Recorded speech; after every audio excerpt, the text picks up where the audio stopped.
Hi, this is Sarah, the Healthy Home Economist of thehealthyhomeeconomist.com, and it's Video Thursday once again. And today I'm going to show you how I make raw kefir in my home. You may be wondering what raw kefir is. Maybe you've heard about it. It's a wonderful traditional fermented milk beverage that comes from the Caucasus Mountains region of Europe, and that is the area between Turkey and Russia, right on the border of Georgia and Russia, and that is where kefir is rumored to have originated centuries ago. It's a wonderful traditional beverage, kind of like yogurt, and I'm sure everyone has heard of yogurt. Why would you want to do kefir instead of yogurt when they're both very healthy fermented milk beverages? Well, we choose kefir in our home over yogurt because kefir has approximately 30 beneficial strains of bacteria called probiotics and yeasts, and they're in a symbiotic relationship to each other.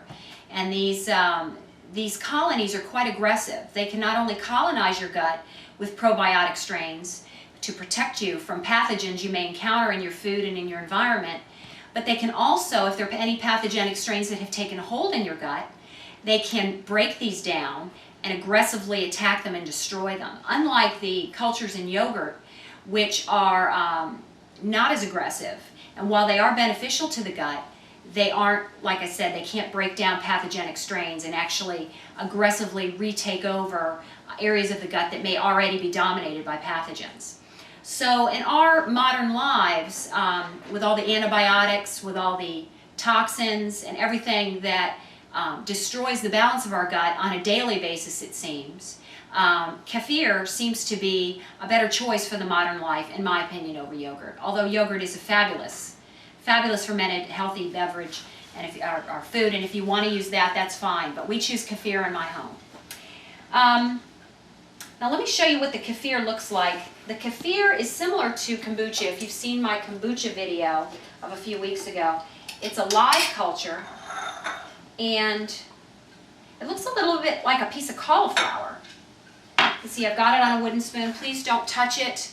If you have a live kefir culture, don't touch it with metal because it will weaken it over time. And you want this to last many, many years. So just touch it with wooden utensils would be best. You can see it looks like a little piece of cauliflower. And this little bit of live kefir culture will culture a quart of milk. And so when you're ready to culture your kefir, what I do is I just take my culture, my live culture, and I put it in a clean glass mason jar. And then I take a quart of milk. And I use raw milk because I want as many enzymes as possible in my final product, so I choose to use raw milk, which already has many, many probiotics and enzymes in it. Pasteurized milk, ultra-pasteurized organic milk will not work. Ultra-pasteurized organic milk is so dead you cannot even culture it. But you can culture low-temp pasteurized, non-homogenized milk into kefir. I have never done it in my home, but I understand that you can do it if you're unable to get raw milk in your area. Find a brand that is non-homogenized and low-temp pasteurized, such as Natural by Nature is one brand that comes to mind that many health food stores have. But in my home, I do have access to wonderful raw milk from a small local farm, and this is a gallon. You can see the cream line comes to the top here because of course it's non-homogenized, so the cream line comes to the top. This is where the cream line is. And I don't like to shake it up. Normally you would shake up raw milk before you would pour it, but I like to get my kefir as creamy as possible.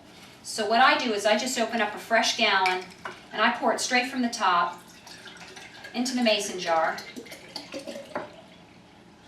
And you want to leave a little room at the top for air. You don't want to fill it all the way to the top. I usually leave an inch or two, come right about here, and then you put the lid on, and then you leave it on your counter. That's it. That's how easy this is. You don't have to heat anything. It's not like yogurt that a lot of times you have to heat it. You don't have to heat kefir. You just leave it on your counter, and depending on the temperature of your home, it'll ferment in anywhere from 24 to 48 hours. In my home, it's usually about 24 to 36. So that's how easy it is. Now let's take a look at the final product. This is a quart of kefir that I fermented yesterday. You can see the texture of it. I actually left this one a little bit too long. When you notice that it is ready and fermented, you need to put it in the refrigerator right away, because once you get it in the refrigerator, the cold temperatures will slow the fermentation down to basically a very, very slow rate.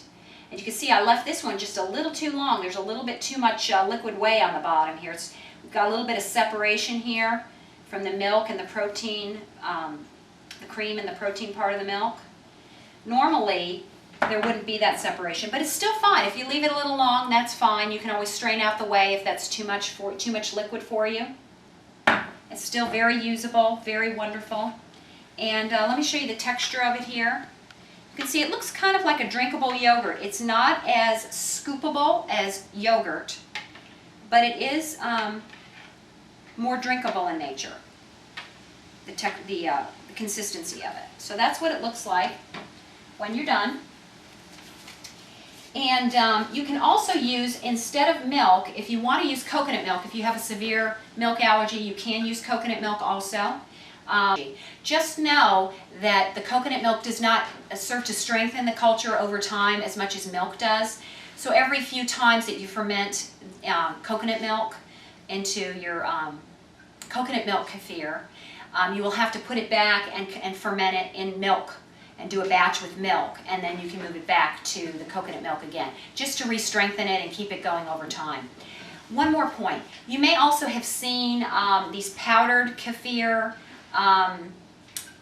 packets that you can get that would, instead of using live kefir grains, such as I've showed you here, you put your milk in a jar and put a packet of kefir culture in there and use that instead. And it's kind of a one-time thing. You can't reuse the culture. I don't prefer to use those. I think using a live culture of bacteria and yeast is more beneficial. I think you get more strains in there. And I like using it as it was always done traditionally over in Russia. So that's why I do not choose to use those one-time packets. And one other thing, once this is done fermenting, you're going to take out, with a wooden utensil, just like I said here, you're going to take out that little cauliflower culture, and you don't have to rinse it. Just put it in a little jar like this, pop it in there with a little milk, close the lid, and put it in the refrigerator until you're ready to ferment your next mason jar of kefir. This is Sarah, the Healthy Home Economist, and I hope you've enjoyed our Video Thursday topic for this week.